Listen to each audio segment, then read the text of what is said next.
नीरज यादव जी, आगरा से। महाराज जी, आजकल बहुत बार प्रश्न आ रहा है कि मैं सबके साथ अच्छा करता हूं या करती हूँ, फिर भी मुझे बुराई मिलती है। ऐसा नहीं है, ऐसा नहीं है, ऐसा नहीं है। कोई ऐसे भ्रम में न रहो। हाँ, कुछ समय तक ऐसा लग सकता है आपको, क्योंकि पाए जान जगत में सब जन कपटी कुटिल कलयुगी तंच।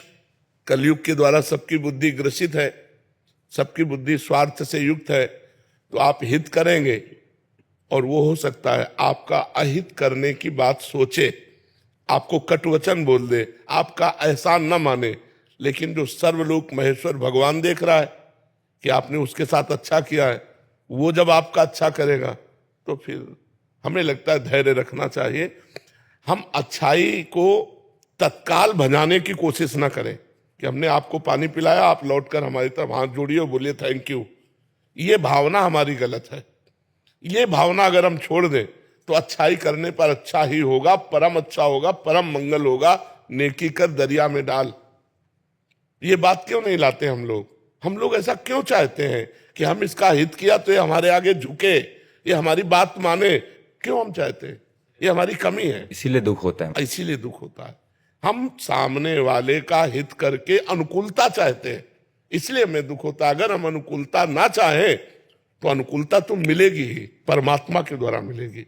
ये लोग थोड़ी अनुकूलता देंगे, ये तो सब अपनी अपनी वासनाओं की पूर्ति के लिए है। वासनाओं की पूर्ति हुई तो कोई पहचानता भी नहीं है। और हम चाहते कि हमने ऐसी परिस्थिति में इसका सहयोग किया या और भी बहुत तरह से हित होता है, लेकिन सामने से हमें रिस्पॉन्स नहीं मिली तो हमको परेशानी महसूस होती। तो सबसे समस्या हमारी ये है रिस्पॉन्स, इसको हटाओ। ये सामने वाले से जो अनुकूलता प्राप्त करने की बात है, सबसे बड़ी कमी है। परमार्थिक पुरुष तभी दुखी होता है जब उसमें कोई गलती होती है। सवाल अगर सही हल हो जाएगा तो आपको आनंद की प्राप्ति होगी। इसका नाम अध्यात्म है। ये कभी, इसका परिणाम कभी गलत नहीं होता, इसका परिणाम मंगलमय होता है, क्योंकि भगवान मंगलमय है ना। तो हमसे त्रुटि हो जाती है। अब जैसे हम किसी का हित करके उसके परिणाम स्वरूप अनुकूलता चाहते हैं, अब वो ना देगा तो हमें यही लगेगा कि यार हम जो किया वो सब व्यर्थ चला गया। व्यर्थ नहीं गया, परमात्मा देख रहा है। सच्चे परमार्थी तुम हो अगर हित करने वाले, तो तुम्हें केवल भगवान से चाह करनी चाहिए कि अनुकूलता तो भगवान देगा। ये क्या देंगे, हमें भगवान ने अवसर दिया, हम इनको अनुकूलता दे देते, अनुकूलता की मांग नहीं करते। तो देखो अभी हृदय आनंदित हो जाएगा।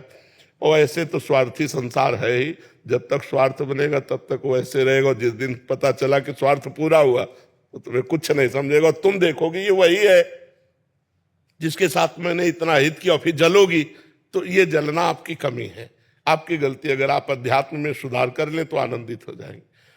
रहीमदास जी ऐसे बांट रहे थे, लोगों ने कहा नेत्र नीचे क्यों किए हो, तो उन्होंने इसी बात से कहा कि लोग समझ रहे रहीम दे रहा है, लेकिन रहीम नहीं, देनहार कोई और है, देत रहत दिन रैन, लोग भरम मोह पे करे तासो नीचे न।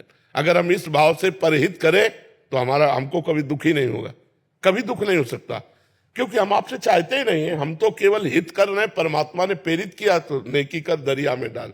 बहुत बढ़िया सिद्धांत है, अगर ये समझ जाओ। नहीं समझोगे तो फिर परेशान हो। महाराज जी, हित कब कब करें और कब ना करें? पर हित कब कब करें और कब ना करें? अवसर आने पर। परहित के लिए झोला टांग के थोड़ी घुमा जाता है, परहित के लिए झोला टांग के थोड़ी घुमा जाता है। हम परहित करें।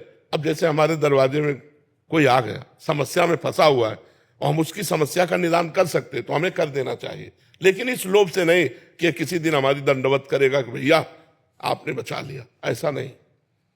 उसको परहित करे क्योंकि वो हमारे पास आया है, और इसके बाद वो हमको प्रणाम करे, हम उसको देखें ही नहीं, बहुत बढ़िया आनंद आ जाएगा। लेकिन हम ऐसा नहीं कर पाते हैं।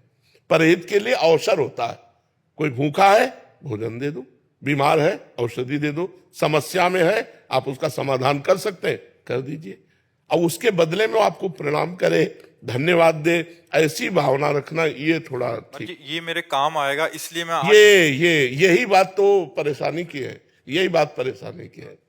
हाँ, यही ज्यादा हो गया कि ये मेरे काम आएगा इसलिए मैं इसका काम कर देता हूँ। नहीं कर रहा हूँ तो कल ये मेरे काम नहीं, इस काम से मेरे भगवान प्रसन्न होंगे और भगवान मेरा मंगल करेंगे, ये भावना जोड़ो।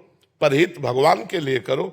इंसान का परहित का भाव करके उससे बदले में लेना चाहोगे, घाटे में हो जाओगे, वो नहीं कर पाएगा। हम सब में भगवान को देख के हाँ, तो दियम वस्तु गोविंदम तुभ्यमेव समर्पयेत्, तो बढ़िया बात बन जाए।